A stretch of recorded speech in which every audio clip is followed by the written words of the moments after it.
ఆరుడు పొద్దెక్కింది, ఇంక లేవరా ఏంటి?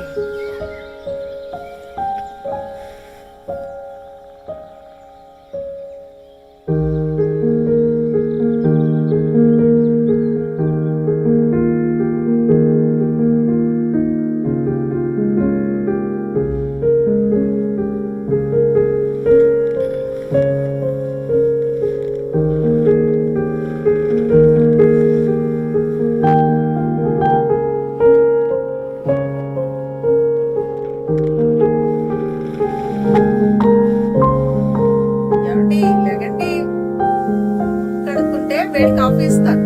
ఉండవే లేస్తాను, పొద్దున్నే నొసపెట్టక.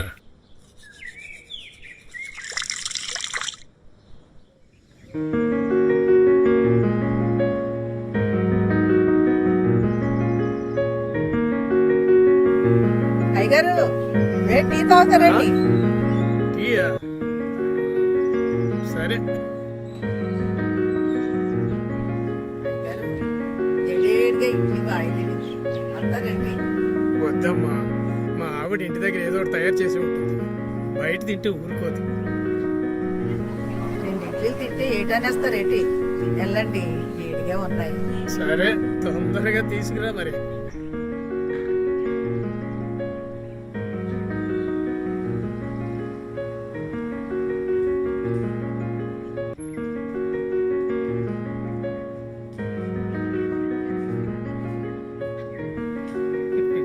ఎంతైనా మా ఆవిడ చేసినట్టు ఉండదు.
ఇది గురువారం చీర.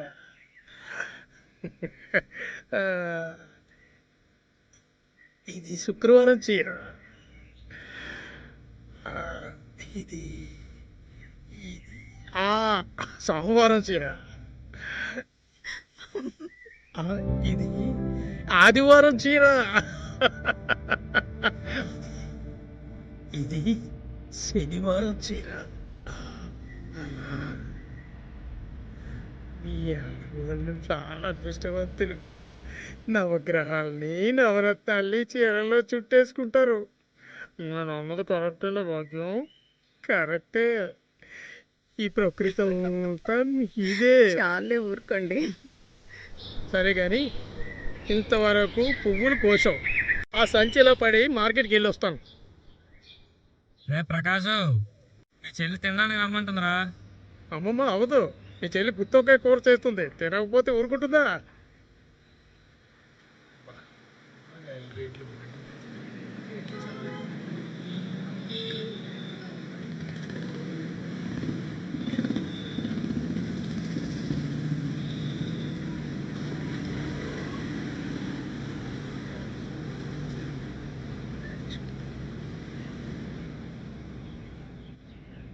అన్నయ్య గారు కూర పట్టుకెళ్ళండి. ఇంటికి లేమ్మా, ఇంటి దగ్గర మీ వదిన గుత్తొక్కాయ కూర వండింది, వస్తాను. పర్వాలేదు పర్వాలేదు, చాలు చాలు చాలు.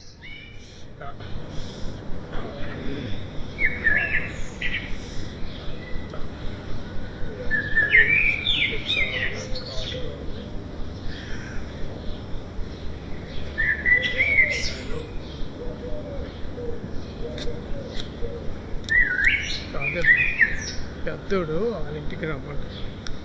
కొడుకైతే మనోడు కానీ కోడలు నాకైతే వెళ్ళడానికి ఇష్టం లేదు. అమ్మాయి కూడా రమ్మంటుంది, కానీ ఎవరింటికైనా ఎందుకు వెళ్ళాలి? మన బతుకులు వాళ్ళ బతుకులు వాళ్ళవి అంతేనే. ఎవరికెవరు చెప్పి ఉన్నారు. ఆస్తులు పంచుకోవడానికి అయితే వస్తాయి, మనల్ని చూడడానికి ఎవరు వస్తారు? 2 ఏళ్ళు అయింది ఏమో రాసేసి ఎవరికి పని చెప్పాలి. మనం ప్రశాంతంగా ఉండొచ్చు. ఆ తర్వాత వాళ్ళకి మనకి సంబంధం ఉంది. వాళ్ళ పని అవదే మన పని. ఏమంటావు?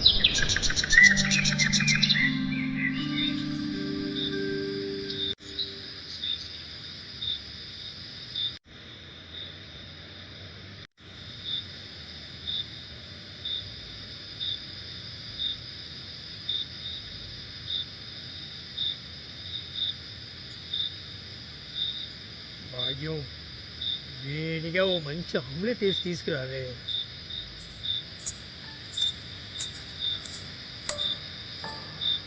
నువ్వు నా పక్క నుంచి వెళ్తుంటే ఆ గాలే చాలు నాకు నా మనసుకు ఎంత హాయిస్తుంది. రిటైర్ అయిన తర్వాత మన జీవితానికి సరిపడే మన ఇద్దరమే పొందాలని ఎన్నో కళ్ళకన్నా ఎన్నో ఆశలు పెట్టుకున్నాం. మన ఇద్దరిది ఒకటే మాట, ఒకే మాట అనుకుంది. అవునా కాదా చెప్పు భాగ్యం? ప్లీజ్ ఇంకొక రౌండ్. వద్దన్నానా? చెప్తే వినరా? ఎందుకు వినాలి నీ మాట? నువ్వేమైనా నా మాట విన్నావా? నీ వద్దన వినకుండా మీ బాధతో కలిసి పుష్కరాలకు వెళ్ళావు. ఎన్నో కళలు కన్నాను, ఆ కళలన్నీ గంగలో కలిపేశావు. నాకు చెప్పకుండా వెళ్ళిపోయావు. నువ్వు పుణ్యస్నానం చేసి నాకు చావు స్నానం చేయించావు.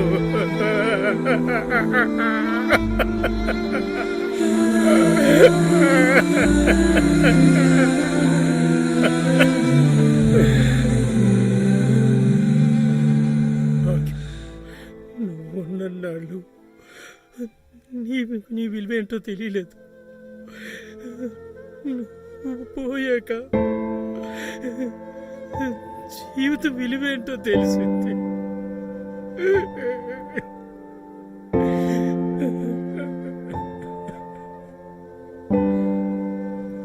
నేను ఉద్యోగం చేసినప్పుడు నిన్ను నిర్లక్ష్యం చేశానా? నా మీద ఎంత కసి పెంచుకున్నావు. నాకు చెప్పకుండా వెళ్ళిపోయావు. నా మీద ఎందుకే ఎంత కక్ష నీకు? జీవితంలో భార్య పోతేనే కానీ తన విలువ తెలియదు మగాడికి. నేను స్నేహితురాల్ని చూసుకున్నాను. అన్నం పుట్టించినప్పుడు నీలో అమ్మను చూసుకున్నాను. వ్యవహారంలో ముఖ్య భాగస్వామి అనుకున్నాను. కూతురు పెళ్లి అవ్వగానే నీలో కూతుర్ని చూసుకున్నాను.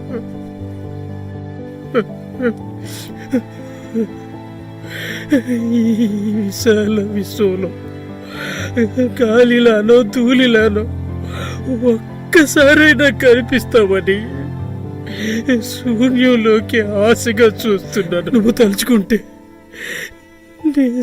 నిజంగా నా మీద నీకు ప్రేమ ఉంటే ఆ ఇవుడితో పోరాడి మళ్ళీ నా దగ్గరికి తిరిగి వచ్చి ఉండేదానివే.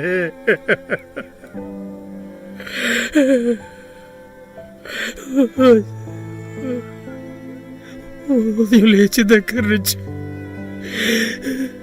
నువ్వు ఎదురుగా ఉన్నట్టే ఊహించుకుంటున్నాను.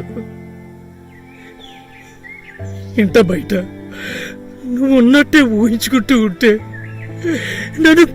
నన్ను పిచ్చోడు అని భావిస్తున్నారు అందరూ.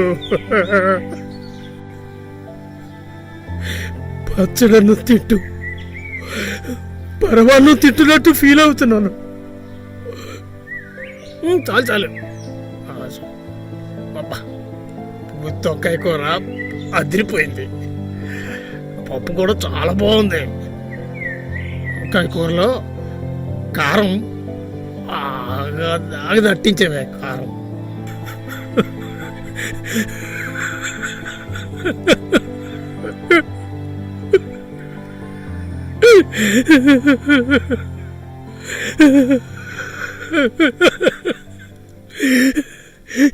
ఎన్నెల్లయింది నీ చేతి వంట తిని. బాగుంది నాకు, నాలిక చచ్చిపోయింది. ఎవరైనా సాయం చేస్తానంటే నువ్వు లేవనే భావం నాలో కలుగుతుందని భయపడిపోతున్నాను భాగ్యం.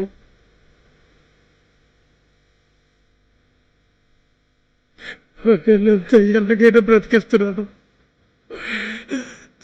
ఇక్కడ పడిన తర్వాత నాకు చేత కావలేదు భాగ్యం. నువ్వు అక్కడనే ఉండలేకపోతున్నాను. నా వల్ల కావడం లేదు భాగ్యం.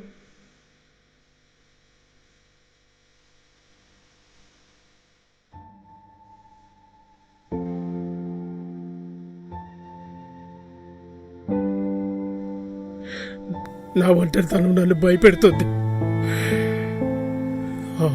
ఆ భయం నన్ను పేరుకోడిగా చేస్తుంది. ఆ పిరికితనానికి మందు ఈ మందు భాగ్యం.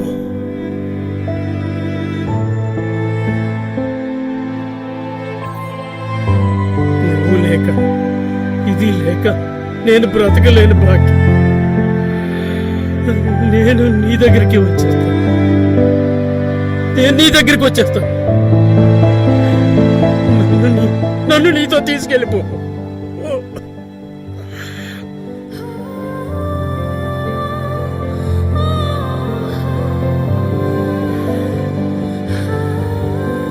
జీవితంలో నిన్ను నిర్లక్ష్యం చేశాను, అన్యాయం చేశాను. నన్ను క్షమించు భాగ్యం, నన్ను క్షమించు భాగ్యం.